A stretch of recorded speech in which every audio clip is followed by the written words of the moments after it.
നമ്രാണാം സന്നിധത്തെ സതതമപി പുര തൈരനഭ്യർത്ഥിതാനഭ്യർത്ഥാൻ കാമാനജസ്രം വിതരതി പരമാനന്ദ സാന്ദ്രാം ഗതിം ച ഇത്തം നിശേഷലഭ്യോ നിരവധിക ഫലപാരിജാതോ ഹരേ ത്വം ക്ഷുദ്രം ത്വം ശക്രവാടീദ്രുമമഭിലഷതി വ്യർത്ഥമർച്ചൂരജോയം നമ്രാണാം സന്നിധത്തെ സതതമപി പുര തൈരനഭ്യർത്ഥിതാനഭ്യർത്ഥാൻ. ഗുരുവായൂരപ്പൻ്റെ കാരുണ്യത്തെക്കുറിച്ച് പറയാണ് ഭട്ടതിരിപ്പാട്.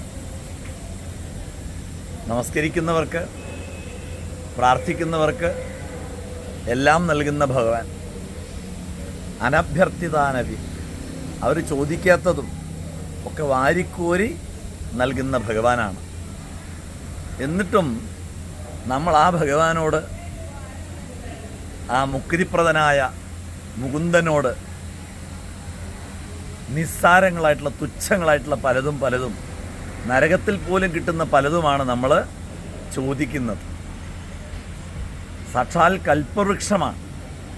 ആ കൽപ്പവൃക്ഷത്തിൻ്റെ മുന്നിൽ നിസ്സാരപ്പെട്ട എന്തൊക്കെയോ നമ്മൾ ചോദിക്കുകയും എന്നിട്ട് ഒരുപാടൊക്കെ നേടിയെന്ന് അഹങ്കരിക്കുകയും ചെയ്യാം. കഷ്ടം എന്നാണ് അവിടെ പറയുന്നത്. വ്യർത്ഥമർത്ഥ്യൂരജോയം നമ്രാണാം സന്നിധത്തെ സതതമപി പുരസ്തൈരനഭ്യർത്ഥിതാനഭ്യർത്ഥാൻ കാമാൻ അജസ്രം വിതരതി പരമാനന്ദ സാന്ദ്രം ഗതിം ച. ആ പരമാനന്ദ സാന്ദ്രമായിരിക്കുന്ന ഗതിയെ നൽകും എല്ലാം കഴിഞ്ഞിട്ട്. എന്നിട്ടും പരമാനന്ദ സാന്ദ്രം ഗതിം ച ഇത്തം നിശേഷലഭ്യോ നിരവധിക ഫല പാരിജാതോ ഹരേ ത്വം ക്ഷുദ്രം ത്വം ചക്രവാടീദ്രുമമഭിലഷതി വ്യർത്ഥമർത്ഥ്യൂരജോയം.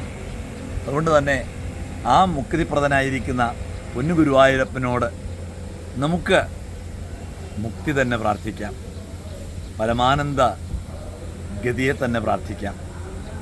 നമസ്തേ.